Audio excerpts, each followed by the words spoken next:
កម្មវិធីសួនកុមារីរាយសូមស្វាគមន៍បងរស្មីសូមជម្រាបសួរបាទបងប្អូនបងពិតជាសប្បាយចិត្តណាស់ដែលបានមកជួបបងសាជាថ្មីម្ដងទៀតនៅថ្ងៃនេះហើយបងសង្ឃឹមថាបងប្អូនពិតជាសុខសប្បាយគ្រប់គ្នាហើយបងក៏សូមអរគុណដល់លោកគ្រូអ្នកគ្រូលោកតាលោកយាយក៏ដូចជាអ៊ំពូមីងនិងបងប្អូនទាំងអស់គ្នាដែលតែងតែចំណាយពេលវេលាដ៏មានតម្លៃតាមដានស្ដាប់កម្មវិធីរបស់យើងនៅថ្ងៃនេះបាទបងប្អូនមេរៀនរបស់យើងកាលពីលើកមុនគឺមានចំណងជើងថាស្ដេចយូសៀហើយនៅថ្ងៃនេះបងនឹងនិយាយរឿងនៅក្នុងព្រះគម្ពីរបន្តទៀតដែលមានចំណងជើងថាព្រះថែរ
ហើយពូនខ្លួននៅឯជ្រោះកេរីត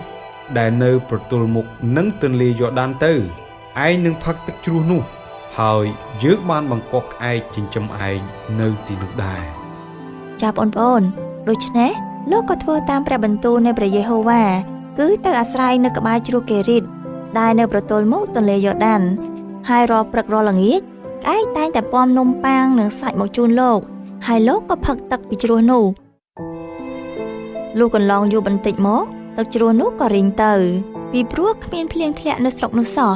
នោះព្រះបន្ទូលនៃព្រះយេហូវ៉ាក៏មកបង្គាប់លោកថាចូលក្រោកឡើងទៅឯសរឹបតាជាទីក្រុងរបស់ពួកស៊ីដូនអាស្រ័យនៅទីនោះវិញចុះយើងបានបង្គាប់ស្ត្រីមេម៉ាយម្នាក់នៅទីនោះឲ្យចិញ្ចឹមឯងចាបងប្អូនដូច្នេះលោកក៏ក្រោកឡើងទៅឯក្រុងសរឹបតាកាលបានទៅដល់មាត់ទ្វារក្រុងហើយលោកគាត់ក៏ឃើញមានស្ត្រីមេម៉ាយម្នាក់កំពុងតែរើសរំកាច់ឈើលោកក៏ហៅនាងថាលោកស្រីសូមយកទឹកក្នុងផ្តិលមកឲ្យខ្ញុំផឹកបន្តិចចាបងប្អូនកាលនាងកំពុងតែយកទឹកនោះលោកស្រែកផ្ដាំថាសូមយកនំប៉័ងបន្តិចមកឲ្យខ្ញុំផងខ្ញុំស្បត់នៅព្រះយេហូវ៉ាជាព្រះនៃលោកដ៏មានប្រជញ្ញរស់នៅថាខ្ញុំគ្មានម្ដុំឡើយមានតែម្សៅមួយក្តាប់នៅក្នុងខាប់និងព្រៃបន្តិចបន្តួចនៅដោះប៉ុណ្ណោះលោកមើលណាខ្ញុំកំពុងតែរើសរំកាច់ឈើពីរនេះដើម្បីទៅចម្អិនសម្រាប់កូននិងខ្ញុំយើងទាំងពីរអ្នកនឹងបរិភោគតែប៉ុណ្ណោះហើយក៏ស្លាប់ទៅកុំឲ្យខ្លាចឡើយសូមទៅធ្វើដូចជាអ្នកបានប្រាប់ចុះតែសូមធ្វើនំមួយយ៉ាងតូចមកឲ្យខ្ញុំជាមុនសិនរួចសូមធ្វើសម្រាប់អ្នកនិងកូនរបស់អ្នកចុះត្បិតព្រះយេហូវ៉ាជាព្រះនៃសារអ៊ីស្រាអែលទ្រង់មានព្រះបន្ទូលដូច្នេះថាម្សៅក្នុងខាប់នោះនឹងមិនដែលផុតទៅហើយព្រៃនៅក្នុងដបក៏មិនដែលរលួសដែរដល់រាប់ដល់ថ្ងៃដែលព្រះយេហូវ៉ានឹងបង្អុរភ្លៀងមកលើផែនដី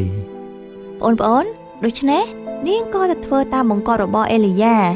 រួចទាំងនាងនិងលោកព្រមទាំងកូននាងគ្រប់គ្នាបានបរិភោគតមកជាយូរថ្ងៃឯម្សៅក្នុងខាប់នោះមិនដែលអស់ទៅទេហើយប្រេងក្នុងដបក៏មិនចេះរលួសឡើយដូចជាសេចក្តីដែលព្រះយេហូវ៉ាបានមានព្រះបន្ទូលដោយសារអេលីយ៉ាក្រោយនោះមកមានកាលមួយថ្ងៃកូនរបស់នាងម្ចាស់ផ្ទះនោះចាប់ផ្ដើមឈឺជំងឺនោះធ្ងន់ធ្ងរណាស់គឺកូននោះគ្មានដង្ហើមក្នុងខ្លួនឡើយដូច្នេះនាងនិយាយទៅលោកអេលីយ៉ាថាអូអ្នកសំណត់របស់ព្រះអើយតើខ្ញុំនិងលោកមានការអ្វីនឹងគ្នាលោកបានមកឯនេះដើម្បីរំលឹកពីអំពើបាបរបស់ខ្ញុំហើយនឹងសម្រាប់កូនខ្ញុំឬចារួចលោកក៏ទទួលកូនពីទ្រូងនាងបីឡើងចូលទៅក្នុងបន្ទប់ដែលលោកអាស្រ័យនៅហើយផ្ដេកទៅលើដំណេករបស់លោករួចអំពាវនាវដល់ព្រះយេហូវ៉ាថាអោព្រះយេហូវ៉ាជាព្រះនៃទូលបង្គំអើយ តើទ្រង់បាននាំសេចក្តីអាក្រក់មកលើស្រីមេម៉ាយនេះដែលទូបង្គំអាស្រ័យនៅជាមួយដោយសម្រាប់កូននាងមែនទេ ចា